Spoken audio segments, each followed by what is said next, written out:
அனைவருக்கும் அன்பு கலந்த வணக்கங்கள் பல.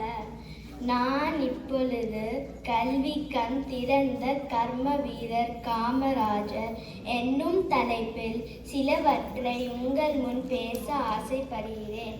செவிமடுப்பீர். சரி, யார் அந்த காமராஜர்? தாய்நாட்டின் பணியில் தம்மை முழுமையாக ஒப்படைத்து கொண்ட தியாகத்தின் ஒளிவிளக்கு. பாட்டாளி வர்க்கத்தை படிப்பாளியாக்கிய படிகாத மேதை. பச்சை தமிழர் என்று தந்தை பெரியாரால் போற்றப்பட்ட கருப்பு காந்தி. தமிழனாய் பிறந்து அகில இந்திய அரசியலை வழி நடத்திய கலங்கரை விளக்கம். தன் இளமையை பாழாக்கி தமிழ் மண்ணுக்கு சேவை புரிந்த லட்சிய வேங்கை நம் கர்ம வீரர் காமராஜர்.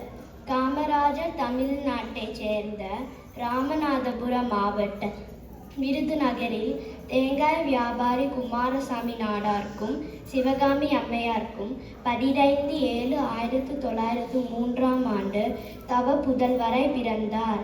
அனைவரும் கல்வி கற்க வேண்டுமென்ற ஒரு நிலை உருவாக பாடுபட்ட தலைவர்களுள் முதன்மையானவர் நம் பெருந்தலைவர் காமராஜர்.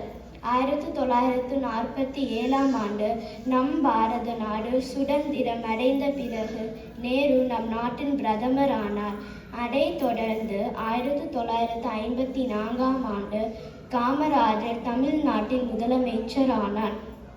பள்ளி வரும் குழந்தைகளுக்கு மதிய உணவு திட்டத்தை அறிமுகப்படுத்தினார். இலவச புத்தகம், சீருடை என அனைத்தையும் வழங்கினார்.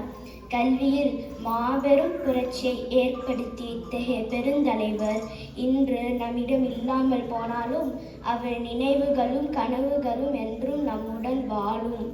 அண்ணல் காந்தியடிகள் மீது அளவற்ற அன்பு கொண்ட நம் காமராஜர் 1975 காந்தி பிறந்த அக்டோபர் 2 மறைந்தார். காமராஜர் மண்ணில் புதைக்கப்படவில்லை, நம் இதயத்தில் விதைக்கப்பட்டுள்ளார். எத்தனை நூற்றாண்டானாலும் கடைசி தமிழன் இருக்கும் வரை காமராஜரின் புகழ் நிலைத்து நிற்கும். இறுதியாக கல்வி கண் திறந்த கர்ம வீரர் காமராஜரின் புகழ் வாழ்க வளர்க என்று சொல்லி பேச வாய்ப்பளித்தமைக்கு நன்றி கூறி விடைபெறுகின்றேன். நன்றி, வணக்கம்.